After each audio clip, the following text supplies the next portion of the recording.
Welcome to About You. I'm Connie Hogan. What an exciting way to begin the new year by featuring a guest who a lot of you will know, Ann Duke, who has reinvented herself and revitalized herself so many times.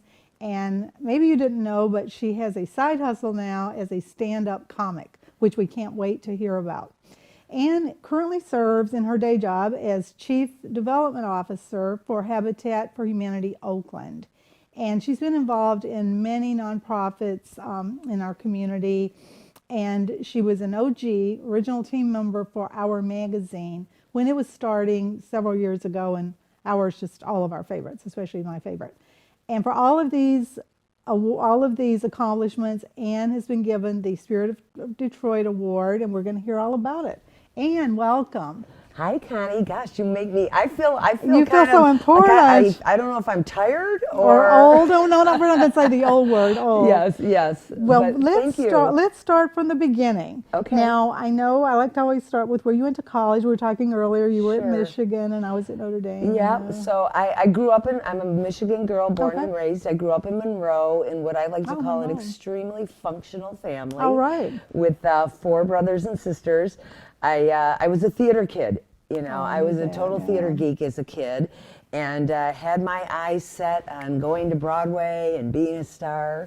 So I went to the University of Michigan, where I have 2 degrees in theater. Okay. My BA was in technical theater, and my master's was in acting and directing. So that's kind of how that was where my path began, but it took a pretty immediate detour before I even left Ann Arbor, where I met and then married my first husband, which is where the Duke name comes from, Ned Duke, who was a very well-known entrepreneur and restaurateur in the Ann Arbor area. Okay. And was quite a few years older than me, so it was kind of a Svengali sort of, May-December situation. But we had a great life together. Our marriage didn't last, but we stayed business partners for 12 years after that. And I have 2 fabulous stepdaughters from that marriage, and learned a lot about the gallery business and the business of art and decorative arts and collectibles at a time, really pre-eBay, right? So at a time when private dealers could really make a living buying and selling antiquities. And so I did that from the mid-'80s through the mid-'90s. And then as the business changed, we made the decision to kind of wind down and close that gallery. And that was the point at which I met John Bellardo and Tom Hartle, the 2 fellas that were the 2 youngsters, I like to call them, in those days, that had this crazy idea to launch a new city magazine in Detroit. It was at the time when Detroit Monthly was kind of phasing out. I remember that. Oh, wow. And we launched Our Detroit in 1996. I still had my gallery at the time, so we used to do all the sales training in my gallery, and we used to store the magazines in Tom Hartle's garage. And I mean, literally, there were 7 of us in the beginning, the founders. And it was a super, super exciting project, put Detroit in a great light, in a big, sexy, oversized magazine format, which was kind of all the rage at that time. I think I probably have a lot of those still. Me too. The big ones. I love to look at those. Yep. Yeah. I think I have a total archive of every issue ever published. Yes. No, it was in the early days, we were so small that I wrote for the magazine and sold advertising. But as we grew, that obviously became a conflict of interest. And so I shifted to the business side solely, and was the director of advertising there for many, many years. And have great fond memories and many, many friendships that are sustained from those days. We were talking about some of our mutual friends. Yes. Now I want to ask you about the Duke. I just thought of this. Is that the gallery what's the name? Where is that? Where is that located in Birmingham? Duke Gallery, we were in Birmingham. We opened in 1984 in a space that was on Old Woodward, across the street from what was the original Crowley's building. Okay, right? So it's not the one that's now, I can't think of the name of it, that's near, it's way across from the Townsend there. I know what you're talking about. No, different. That's the Robert Klein. Yes. Or David Klein, I should say, and Robert Kidd. Robert Kidd. Yes. Because I was just at an event there. So, yes, which is not owned by Robert Kidd anymore, but has been reinvented. But we in those days, that was when rent prices in Birmingham in the early 2000s were up and down and all over the place. And over the course of 10 years, we had 4 locations in Birmingham. And then ultimately we moved to Royal Oak, where we were in the Washington Square building for years, specializing in Art Nouveau, Art Deco. It was a real education for me, and I became an expert on the work of Edward Curtis, who was an American photographer that photographed over 80 North American Indian tribes between 1890 and 1930. Wow. And so that culminated into an exhibition that I mounted at the U.S. Embassy in Brussels. Oh my goodness, And, big time stuff. Yeah, it was exciting. I lectured pretty regularly about his work and still follow it to this day. How exciting. Yeah, those were good times, for sure. It was doing. And then from there you did, you went to Market Share. After I left Our, I went to work for Market Share for a few years and got a little taste of the direct mail business, was the VP of marketing and advertising for that company, and oversaw offices in Detroit, Chicago, Minneapolis. I spent a lot of time in Minneapolis. And I spent 10 years there one winter. But great town, made great friendships there. I like Minneapolis, but. Yeah, but boy, it was a cold winter. Yeah. And then from there, I went to work for the Tappers family. That's where I first met you. Yes. Yes, and you were doing, Go Red, and Tappers was right. We were so one of phenomenal. The sponsors. Well, such a giving family. I mean, It such a is legacy of giving. And, in those days, their operation was huge, as it still is. And so it was really a fun adventure, and I learned about luxury retail. And I had a retail background, a marketing background, advertising, but really, getting the opportunity to meet some of the superstars of the jewelry business. That's whether it be amazing. David Yurman or, Wow. Marco Biccigo, Ippolita. I mean, those were great times, and just a fabulous family to work for. Yeah. And I remain close to them to this day.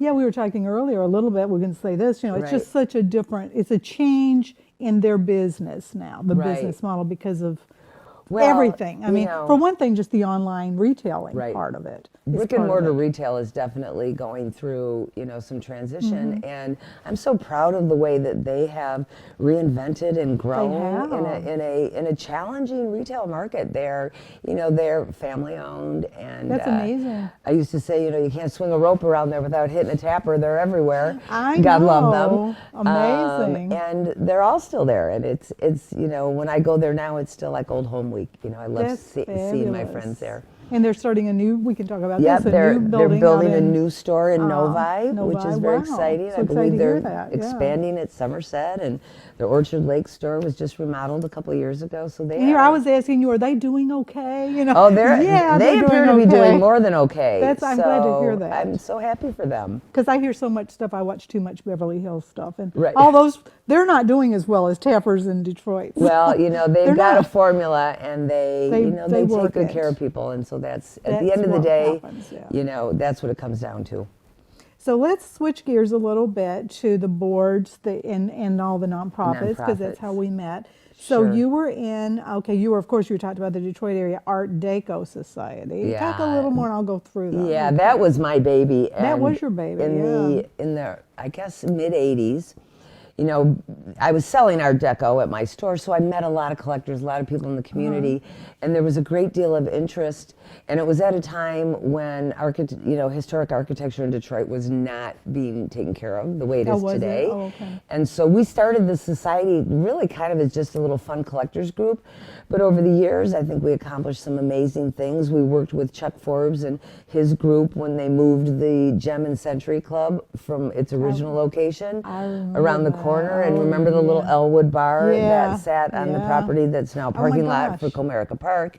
Yeah. Being involved in the moving of those buildings. And then eventually the Art Deco Society merged with Preservation Wayne, which was at the time the largest historic preservation organization or nonprofit in the market. And I was involved with that group, I want to say almost 20 years. At one point, the board president there, and played a very active role. But I did a lot of fundraising for the National Kidney Foundation of Michigan. Yep. That was one of my charities. I remember you from that. Yes. And then ultimately, sort of landed in the AIDS advocacy circle and was part of what was originally the Midwest AIDS Prevention Project, ultimately merged with the Michigan AIDS Coalition. But I chaired the Design Industry Foundation Fighting AIDS DIFA fundraiser for 5 years. Those were nice events. Oh my God! Oh my gosh! Down in the Federal Reserve Building. Yes, those are some of the nicest events, and I've been to a lot of events. Yeah, those were amazing. I miss those days. I do too. And that was where I received my Spirit of Detroit Award, was through my work in AIDS advocacy. Oh, okay. So I'm very, very proud of that. I keep very well deserved. I keep that in my office. And then, so I've always, when I was a little girl, my dad was in the Lions Club. And I fondly remember White Cane Saturday, or whatever it was, standing in front of the bank with my dad, with my little canister, and handing out those white canes. And somehow, at an early age, my parents instilled that idea of giving back. I think I've had a lot of good fortune in my career, and giving back is so important. And I'm so happy to see that young people embrace that spirit of philanthropy, They do, which I think, has maybe floundered a little bit through some generations. But it's always been something that's been very important to me. Totally. It's just the greatest. Now, why don't you talk a little bit about the Habitat for Humanity? Yeah, absolutely. Because that's your day job now. Yes, and yes. So during the year, I have to back up a little bit to get myself there, but during the years when I was working with Tappers, my husband was diagnosed with cancer. Right. And so he had a very long journey, 5 years of ups and downs. Ultimately, he lost his battle. But at that time, I went back to work for Hour for a couple of years, helping them with new business development. And then I decided to take a little hiatus. I said, you know what? It's been a long 5 years. I'm going to take 6 months and sort of reevaluate. And at that time, I decided I really want to spend this what I thought was the last chapter of my career, in a capacity of giving back. And I had the good fortune of meeting Tim Ruggles, who is the CEO of Habitat for Humanity of Oakland County.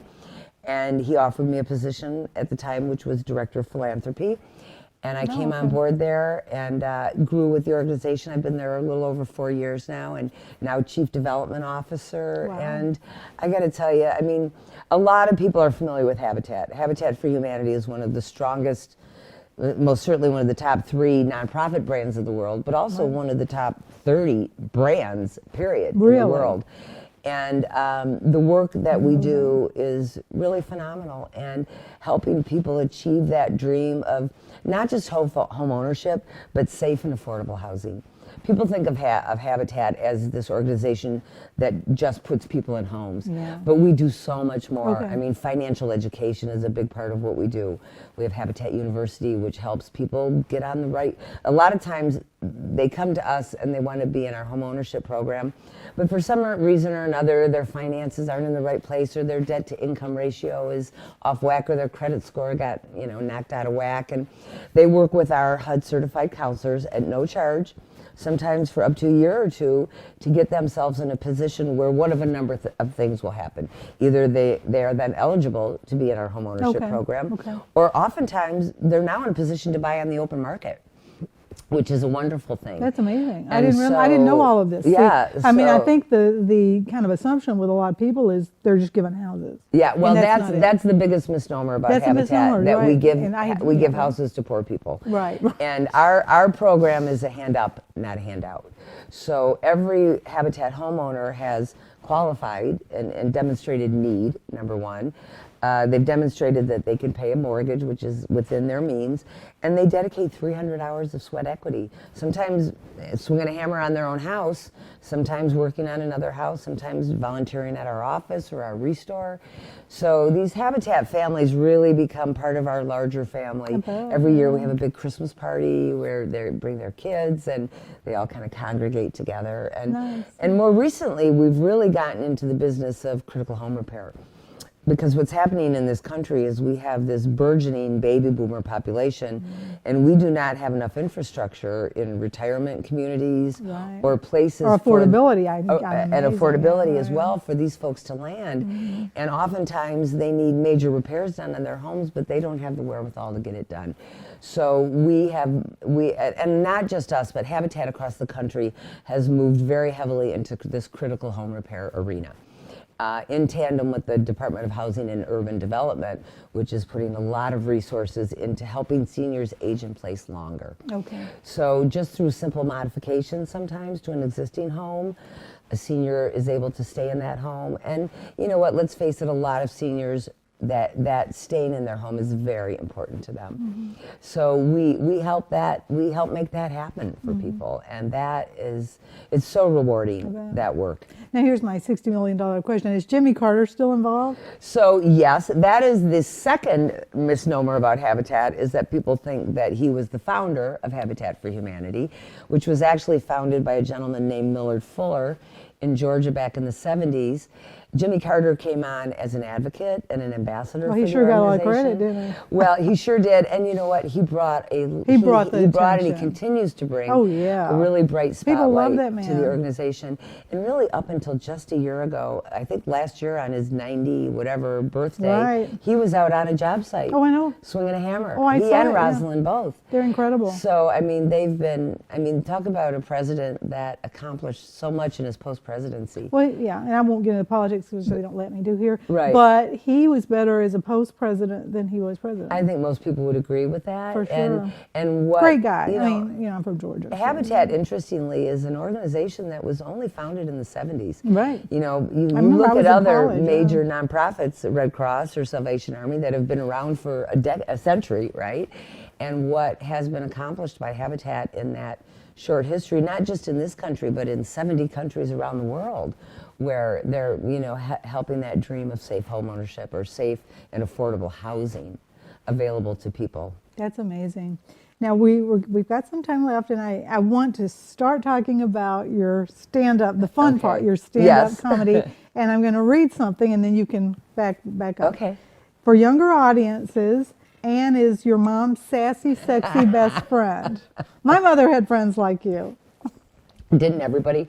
When I first started stand-up, it's funny, that was not really the persona that I embraced. Right, but you just fell into it. Well, at the time when I started, I probably weighed a few pounds more than I weigh now, and wasn't feeling so confident about things, and I would always wear these kind of blousy, what I used to call my sexy mod look, these blousy blouses over baggy pants. That's so funny. And then over time, I went through a period where I lost a lot of weight, and I thought, I want to look a little different, and the material hasn't changed that much. I mean, I talk about the trials and tribulations of being a middle-aged woman, I saw that. In a world that's built for young people. In a world where Taylor Swift is now an old lady, right? Exactly. Or starting to, because she's 32 or whatever. Exactly. I got into it after my husband passed away. I really had this urge to perform again on some level. Awesome. And my immediate thought was, well, maybe I'll look at community theater. But knowing what I know about community theater, I thought, I don't have time. I'm not going to spend years working my way up in a community theater group so that I can get a lead in the show. I'm too much of a diva for that, right? Exactly. So you've earned that, right? I'd always had an interest in stand-up, and I took a class at Mark Ridley's Comedy Castle, the holy grail of comedy in Detroit. And just for fun, just as a kick. And my first show, I did really well, and I thought, gosh, I might be onto something here. So I took another class and another workshop, and I studied there. The first year and a half that I did comedy, I probably took 5 or 6 workshops.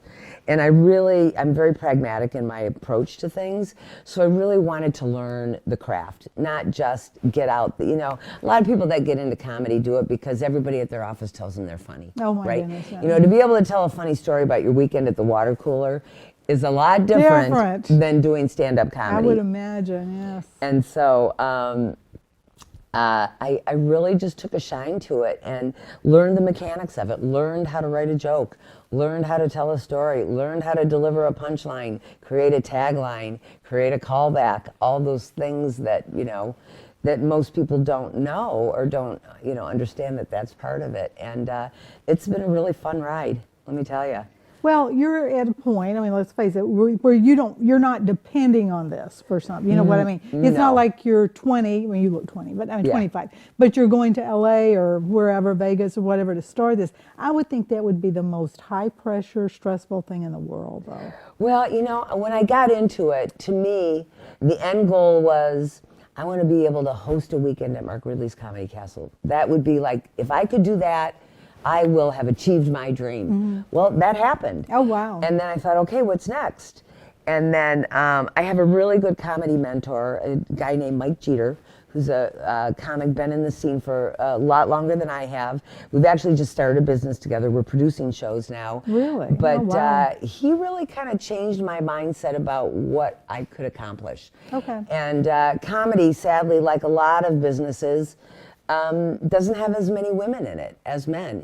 For every female comic, I'll guarantee you there are 6 guys out there. I would see that, yeah. So I saw that, wow, maybe there's an opportunity here, right? Not just that I'm a woman, but also that I'm a woman of a certain age.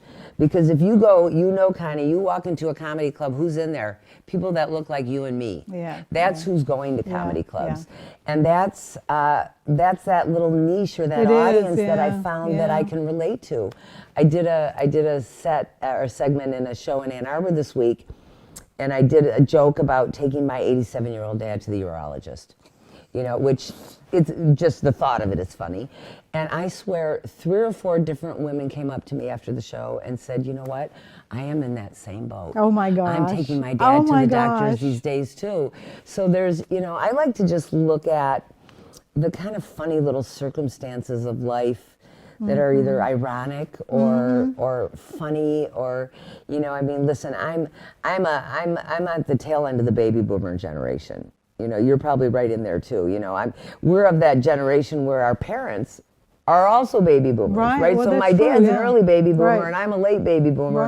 And there are a lot of differences between those two, but there's a lot of similarities as well.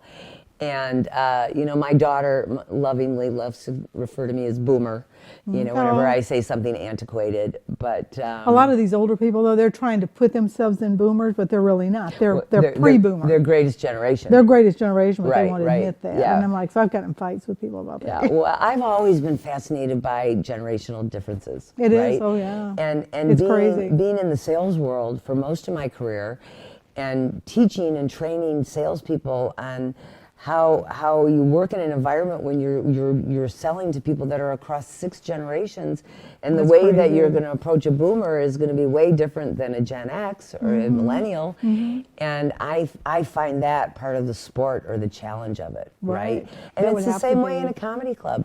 There's a young comic in town. I won't mention his name, but he made a comment on social media one day that he didn't trust anybody over 60.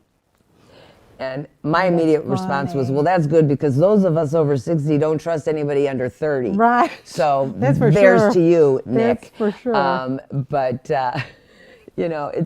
it's funny. It's, comedy is not just a young person's game.